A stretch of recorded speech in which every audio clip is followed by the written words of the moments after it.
Hello and welcome back to another Diablo Immortal video. Trial of the Hordes is back. Let's have some fun with it. So I'm a Necromancer and I'm going to be going through two different builds that I like to have fun with in this mode. One is a summon build and one is using Corpse Lancer. They're both quite fun, depends what kind of playstyle you like. You should be able to get some decent wins with both of these two builds. So I've not gone in at all since this has just come out. So I'm just going to jump in for the first time. So what I'm going to do is I'm going to just go in, have one round with the Corpse Lance build. I'm going to jump out and I'm going to have a look at the set items and the essences and what I've picked basically. So let's jump in. Show your skill. And let's find a match and see how quickly we can match up. You afraid of the demon? Show your. So yeah, for those who don't already know, you get matched up with one player, so it's 1 versus 1. You have a time limit and you just kill as many enemies as you can. Whoever kills the most amount of enemies wins, or if you survive and the other person dies, then you win as well. So if you die, you're out. Or if you both manage to survive towards the end, it's whoever gets the most amount of kills that manages to stay through. So this is the build I'm using, the Corpse Lance one. It might end very quickly actually. I didn't really get much time to show that one off. That ended too quickly. Probably because I've only just started, so I might be matched against some people who are just sort of trying out builds or just going in with anything that I've got. Okay, let's try another round. So we've already got 50 points there for winning once. Let's do one more round there. Okay, let's find one more match. And yeah, if you click on the how to play, it does give you a nice summary of this mode. So if you've never played before, it's well worth reading that just to get a bit of an idea. But it's a fairly simple mode, really. Your inventory is locked out in this mode. All you can do is sort of your skills. And on the left-hand side, it does tell you how many enemies that you've killed. So there's a bar on the left hand side. The more of these normal enemies you kill, when that bar fills up, it will send a bunch of elite enemies to the opposition. So the faster you kill, the harder it is for the opposition because they're going to have more enemies to deal with. So you both got to just try and kill as fast as you can. There are some globes that drop. It's also worth leaving those globe drops until a bit later on when things might get a bit trickier. So it's worth sort of dodging those globes at the moment and use them when you really need some additional help. So all I'm doing here is I'm just running around trying to avoid that globe there. I've got bone armor for a bit of survivability. I've got Corpse Lance doing crazy like spinning spikes around me. And I've got Scythe also doing spikes around me as well. So I'm basically just like a running weapon at this point. I've got Wraith form, which is just making me run unhindered for enemies, increasing my evasion and movement speed. The Scythe's cooldown is about 10 seconds, that's not too bad. Corpse Lance cooldown is really quick as well. And yeah, basically just try and survive. So in this match you can see the opponent I'm up against has got a gold trophy under their name, so they're probably much higher ranked than me. They've probably been playing a bit earlier on as well. I've only just started jumping into this. So I have found in the past that for me personally this mode lags quite a lot, and especially towards the end when I get a lot of enemies, and that has been a problem a few times. So we won that round and that was a much tougher opponent. So that's basically what the build looks like in action. Now let's have a look and a bit of a deep dive into what I actually equipped there. Right, so now let's exit out. Well, this is sacred. Another tale to unravel. And let's go into the essence transfer. I'm going to click inherit here. So now let's go through what I've got equipped. So for the helm, so we're using Corpse Lance in this build, and for the helm I'm using the essence where Corpse Lance triggers an explosion after hitting enemies 4 times in a short period, dealing 23,380 damage to all nearby enemies.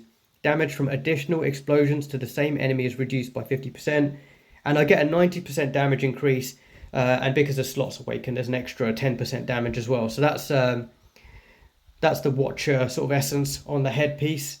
If you go to the chest piece, so I've got bone armor. The bone armor is just for survivability. I don't want to get hit and just like glass just break really quickly. So this is just in case I do get caught out when I'm running about.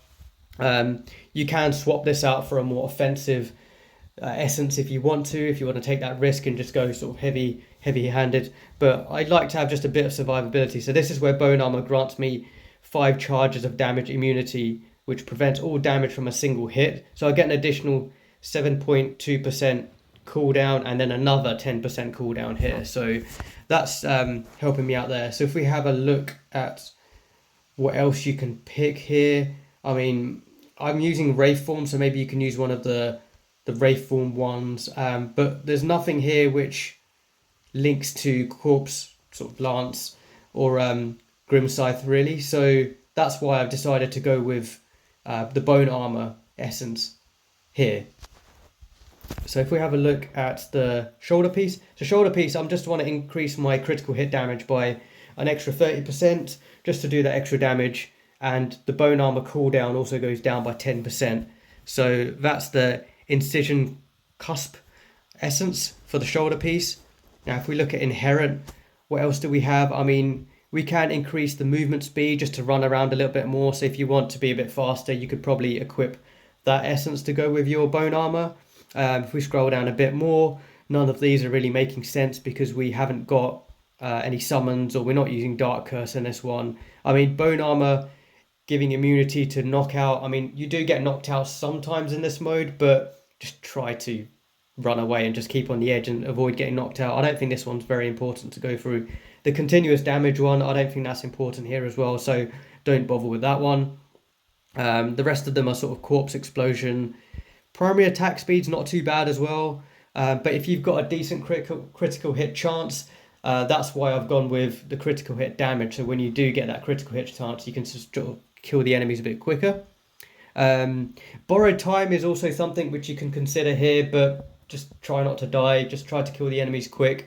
If you're dying and triggering borrowed time, that means there's probably something wrong with your build and you're just not dealing enough damage.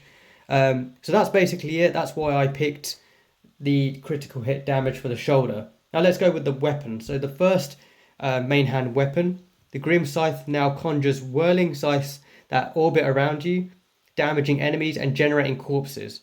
Grim Scythe damage increased by 18% and you got an additional 10% damage.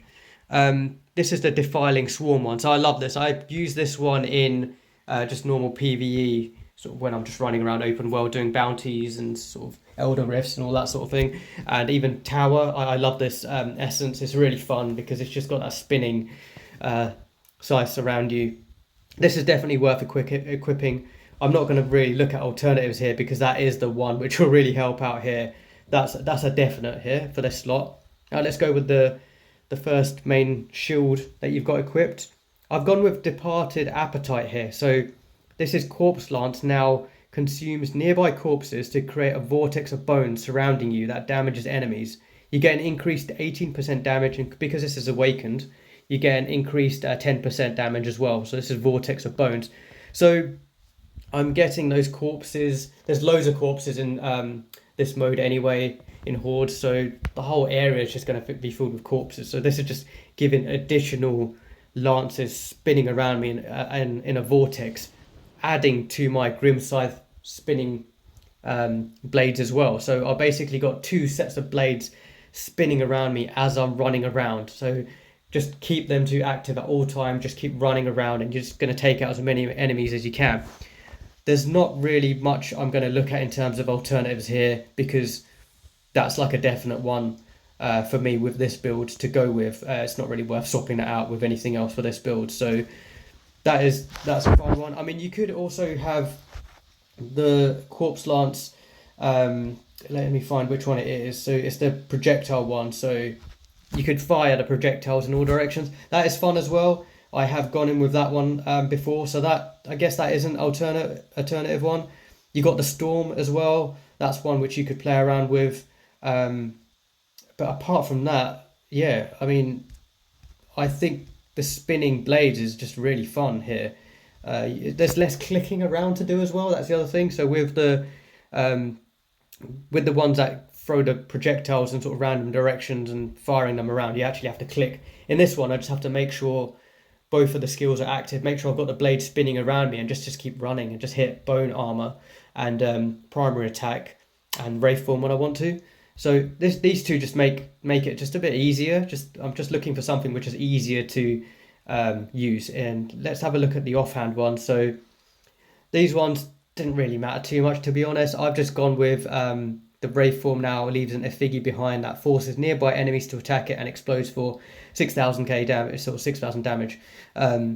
Damage is increased by 90%, and I've got an additional 10% damage as well. So if I wraith form in between like a bunch of enemies that are surrounding me, I will get that effigy that gets left behind, and then it will explode and sort of deal damage to the sort of that group of enemies that I've wraith formed out of. So that's the reason I've got that one, really. It's just a additional damage when I do use wraith form. And then for this one, this didn't really matter too much, to be honest. It's only Soulfire now has a 25% chance to explode on hit, dealing damage to nearby enemies and causing them to burn. I get an additional 9% damage, and because it's awakened, I get another 10%. So these bottom two ones, they can be played around with. I didn't think these are too important. I think the main ones here are Reaper's Calling, Vortex of Bones, and the critical hit damage really helps if you got a good critical hit chance. The explosion one, I mean, this one's really good. Like I said, you could replace this with the Grim Scythe, sort of slicing through enemies' armor, or you could replace this one with, I think there's another one. We've got Corpse Lance now causes enemies to decay. But I've gone with the explosion one because I think that's quite fun, because there's a lot of enemies in this mode. They're all grouped up. So, and for the chest piece, this one's a no-brainer for me, just for a bit of survivability. So that's the essences I'm going in with this build. Like I said, this is a really fun build to use as well. There's sort of less effort with sort of having to click around and sort of target those corpses. I just need to get those spinning blades around me and just keep running. If we have a look at set items now. So for the set items, I've just gone with 2 pieces of Grace of the Flagellant. Just because of the continual ground damage, because with the Corpse Lancers that I'm doing, if you want to use the projectile ones, this will help a bit more as well. I didn't really tweak these too much. I mean, these set items are like the PvP favorite ones. Each time you do damage, and each time you damage an individual enemy 5 times, you will do 18,556 additional damage to the enemy. So that's why I've got the sort of the 4-piece there. Yeah, the continual ground damage is useful if you've got any sort of ground damage. Obviously, essence is here. I've got the spinning attacks, but if you do want to use the ones where you can target the corpses and use the projectiles, yeah, that will be. Or if you do anything with Dark Curse as well, that will help with this ground damage. So I've not really changed these. I've just stuck with the PvP set items that I've got, and it seems to work for me. And for the remaining 4 set items, I've just gone with Angmut sets. So Angmut's conflagration, this one. So the duration of your additional ignite state is increased by 30%. And there is 15% chance of attaching an ignite status to an enemy when dealing damage with primary attacks or skills, dealing 22,266 damage over 3 seconds, up to a maximum of 3. So, like I said, you could play around with having your primary damage increase here, or you could go with speed essence, a speed set item if you want. I've just really stuck with the set items that I had in my PvP build and just carried them along over to this mode, because I'm just using Corpse Lance and all of that. So yeah, that's basically it for the set items. I mean, these can be played around with. I think the most important things are the essences. In terms of the legendary gems, I've got rolling consequence. That will help just with the just critical hit chance increase. I've got blood-soaked jade. I've got Phoenix Ashes just for survivability. If I do get hit for a fatal damage, that will just give me that shield. I've got Gloom just for improving that primary attack damage. So you got those Gloom blades that appear and sort of help you out. And I've got Echoing Shade just because I like this gem in PvE. It just in this mode gives me sort of duplicates and just more primary attacks to take out those enemies. Starfire Shard, this is a bit of a no-brainer in this mode. Starfire really helps in pretty much any mode, and you'll get the meteors rain down. Now the bottom two are ones that obviously can be swapped out here. I've gone with Mother's Lament just to that 20% chance of gaining that maternal disdain, increasing the critical hit chance by 32% for 6 seconds.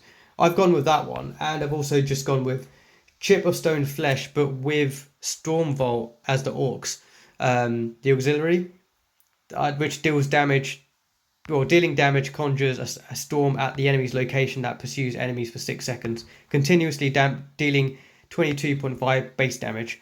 So that's quite fun when you see that sort of whirlwind go around the enemies, that storm, and sort of attack them. Now, another tip is if you are finding you're getting hit and your health is sort of like 80%, 60% as you're sort of running around and you just want a bit of health, what you can just do is you can just socket the Hungerer. It needs to be at least rank 2. And if you equip the Hungerer, you will gain, if I show you here, you instantly heal for 60% of your base damage, plus 5, 6, 7 total life. So when you defeat an enemy. And I found this does help if you do get hit, and when you are running around, you will see your health go back up to 100%. That will sort of make your opposition get a bit nervous and sort of make them a bit tense as well when they getting their hopes up of your health going down, and then your health suddenly goes back up to 100%. That might cause them to sort of panic a bit and maybe make a few mistakes and sort of, put them on the edge.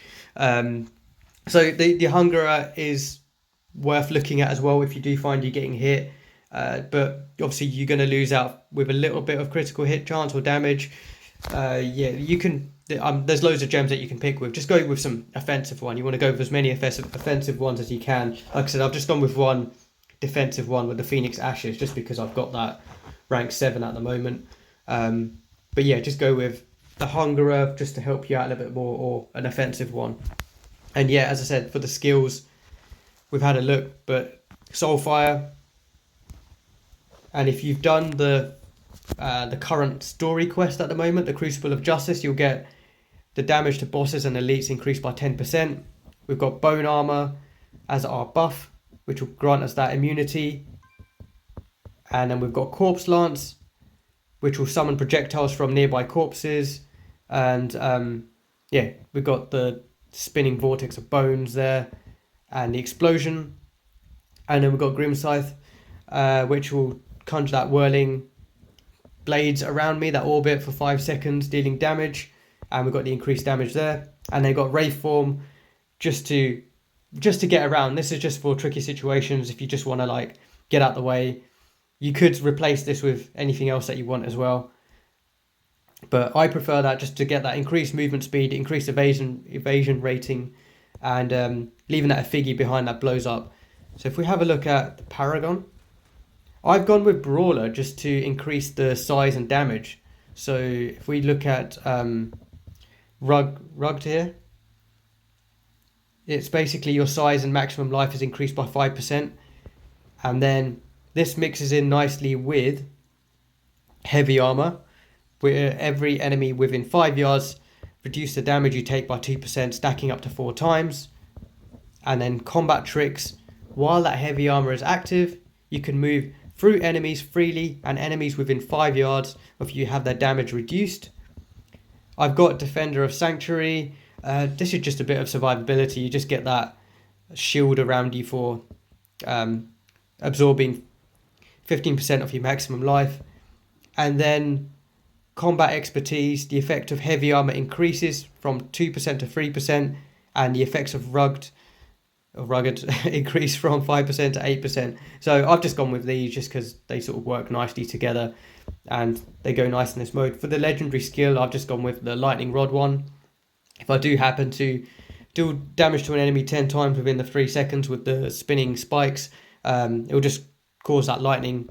That seemed to make more sense compared to Roaring Strike, and definitely not benefactor for this one. So I don't really want to knock enemies away much. Just lightning rod makes sense. So that's this build. Let's go in one more time now I've explained it. Not everyone's got it. And let's just see how we get on. So now you can just see once again everything being put into practice. And then I'm going to look at a summoner build next, which is also really fun to play with. So let's just see who I get matched up with this time. Okay, so we've just been matched up with somebody. Let's hit ready and let's see how I perform again with this build. So this is the third time going in. So as I said, I'm going to activate bone armor to begin with. And then I'm just going to run around and generate those corpses. So here we go, bone armor. And then I hit Grim Scythe. And then where we've got the corpses, you hit Corpse Lance. Then you've got 2 sets of spinning blades. Now all you need to do is just keep running in circles around the map like this. Hit bone armor when you can, and just start using your primary attack damage, Corpse Lance, Grim Scythe, and you can see Storm Vault doing its thing there. So Storm Vault is also spinning around and sort of pursuing enemies. I'm leaving some of these globes for later on. And this time, remember, we're going in with the Hungerer. So we've lost Mother's Lament as the legendary gem. And we're going in with a bit more survivability. So if I do get hit, my health is going to increase a little bit as I run around and attack enemies. So yeah, now just have fun. Just run around in a circle. Just get those corpses to generate. Just keep spamming Corpse Lance. Keep spamming Grim Scythe.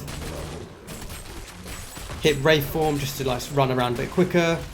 Keep your bone armor active. And then when things start to get a bit tricky, start to pick up those globes. That will help you out. So keep running here. Bone armor back on again. There's some more globes here. Start clicking them.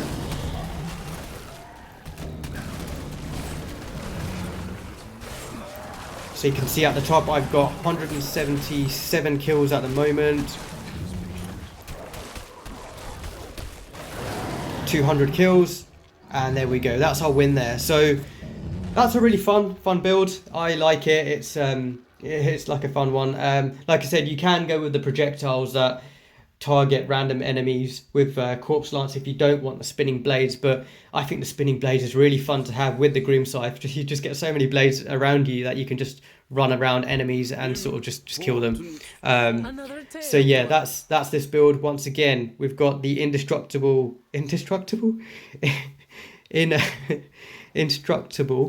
Watcher as the headpiece. You got Parting Gift for the chest piece for bone armor. You got Incision Cusp for the shoulder piece for the additional critical hit damage. You got Bleak Augury for the leg piece for the increased movement speed and evasion rating for Wraith Form. You got Defiling Swarm for your main hand for the Grim Scythe, just conjuring those spinning blades around you. For your shield, you've got Departed Appetite for the Corpse Lance, causing that vortex of bones that just damage enemies and spin around you. I'm going to say this wrong. Simulacrator as the offhand weapon. So you get that Effigi left behind, and it's not awakened because I'm using the Hunger at the moment, so I've lost that additional bonus.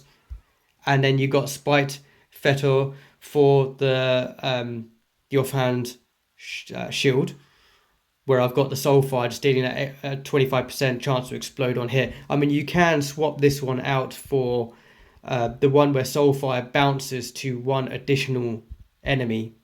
So if we go down here, this one, the Baleful Trinity. You could swap this out for bouncing to one additional target just so you can get an extra hit with Soulfire if you think you're not going to get that 25% chance much. So that's one which you could potentially swap out. But yeah, like I said, it's mostly the main hand weapon, main shield, and the bone armor for survivability, and the explosion.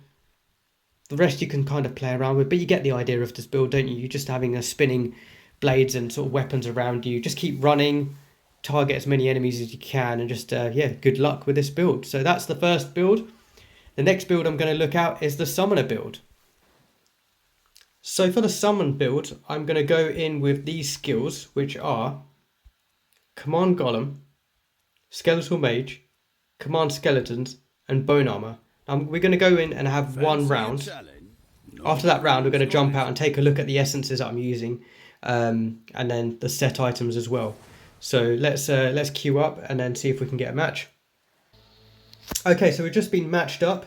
Let's hit ready and see how we get on with the summon build. So this is a fun one that you can use in sort of challenge rifts and raids and anything else like that as well. But I think it works just as well in Trial of the Hordes because it's just so damage heavy. So as we enter, gonna do all click all the summons, get them up, bone armor. So you got bone armor around the summons. That's pretty much it. Let's start running and killing. So the mages are going to increase in size. The golem's going to increase the duration of those mages. Okay, that ended too quickly. I'm going to do one more round to have a fair demonstration of that build. And we've got an extra 50 points. Let's do one more. But you kind of got the idea of what was going on there. Okay, let's see who we get matched up against now and have another try. And then we'll take a look at the essences. Okay, so we have another match. Let's hit ready and have one more go with this summon build, and we can have a look at the essences. So once again, we're going to click on the summons and then click on bone armor to give them defense, and then just start running around and use our primary attack.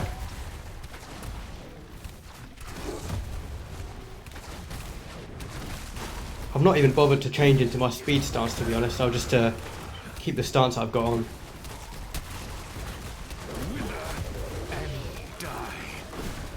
So obviously slightly less speed with this build, but the damage is really insane and just very fun because of the amount of summons that I've got and how long the mages stay around for as well.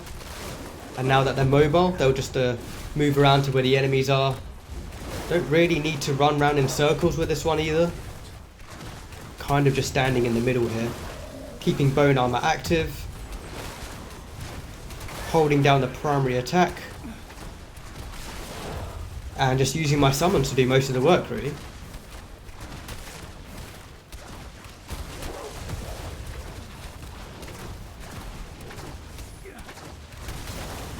I'm still using Soulfire as well. The legendary gems are all the same as the previous build. So let's leave some of these globes for when things get a bit trickier.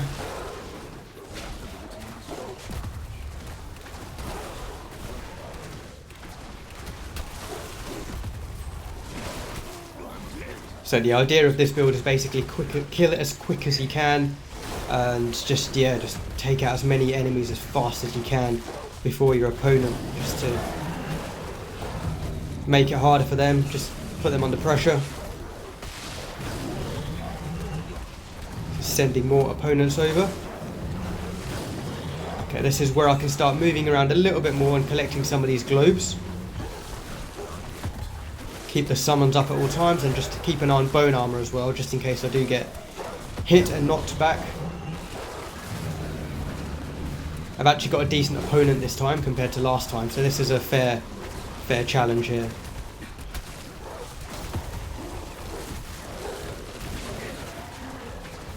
And remember that this bone armor applies to your summons as well, so it's giving them a bit of survivability as well as myself, which is really helping out.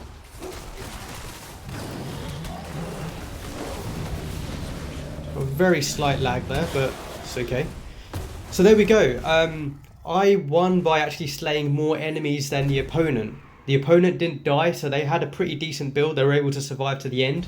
So it was kind of a tiebreaker there, and it was whoever killed the most amount of enemies. And just because I had so many summons available, doing so much damage, I won purely because of that. So that pushes me up another few points, getting closer towards bronze 2 there. So now let's have a look at these essences that I went in with this build.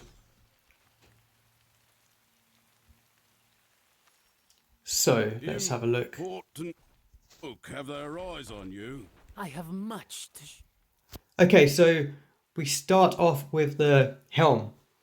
We have the command golem roars once every 2 seconds. Okay, so the golem will keep roaring every 2 seconds, and that will extend the duration of your nearby skeletal mages by 2 seconds. This is one of the newer essences, and it's fantastic.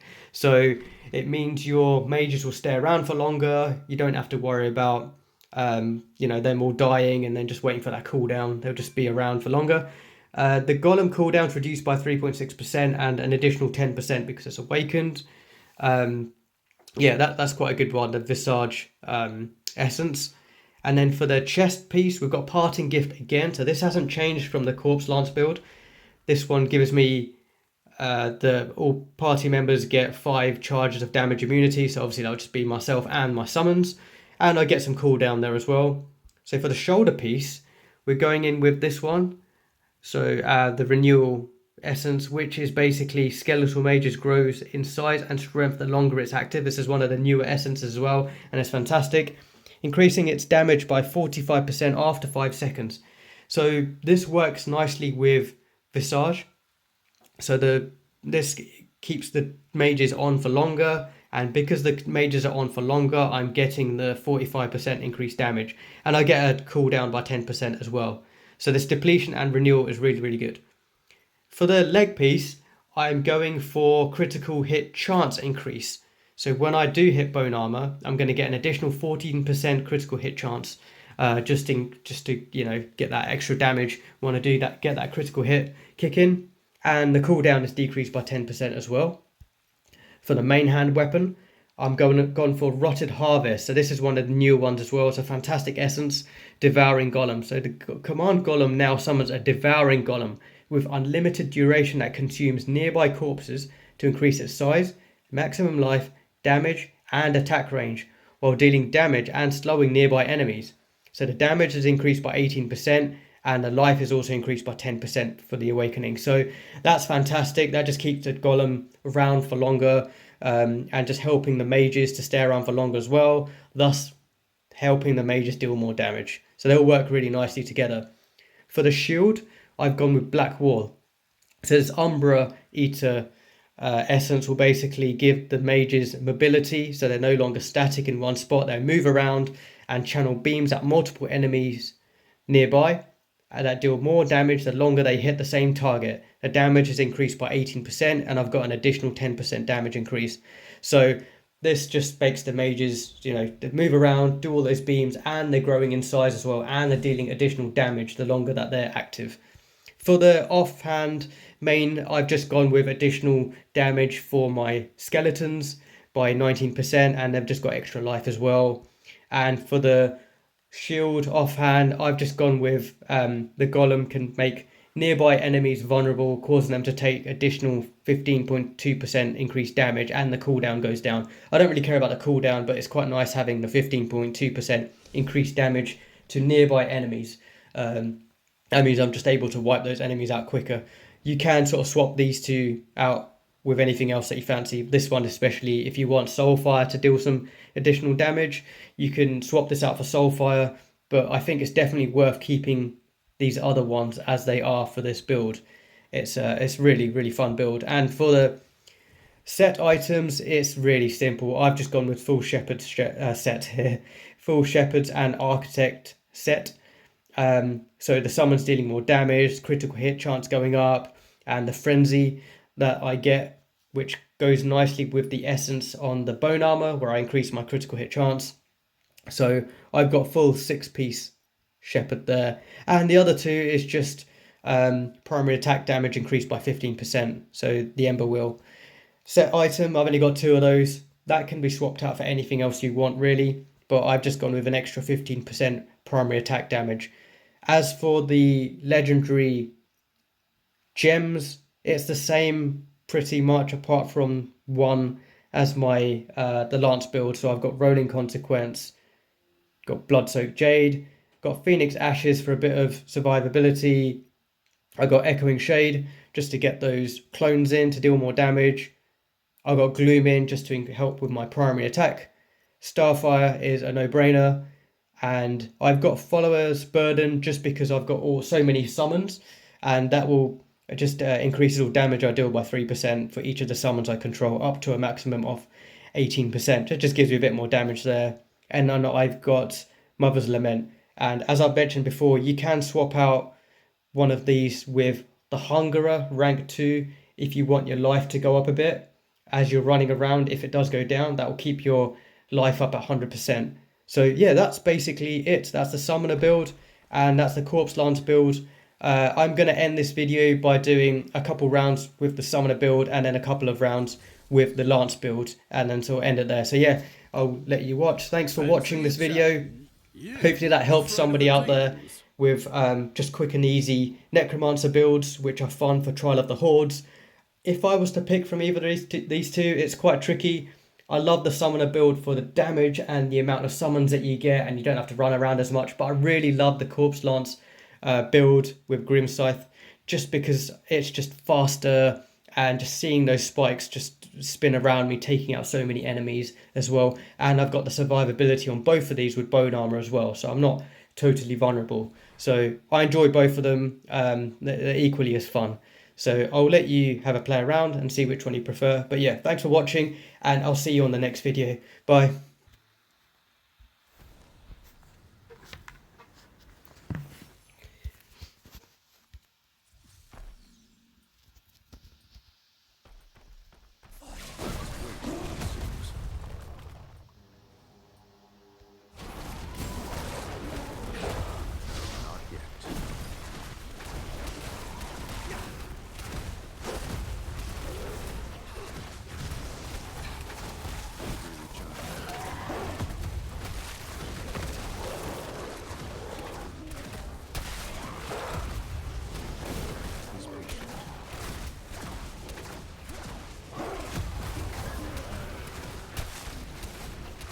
The shadows rise against you, monster.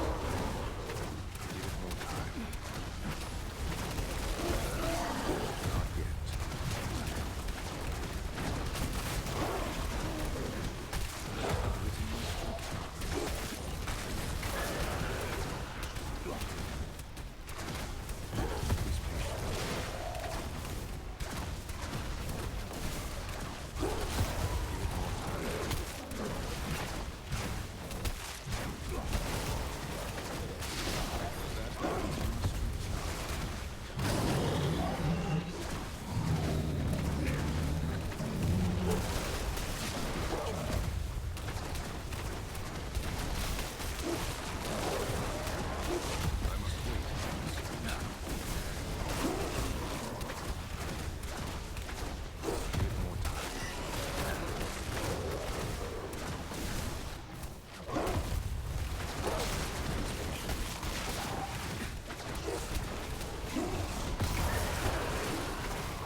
came.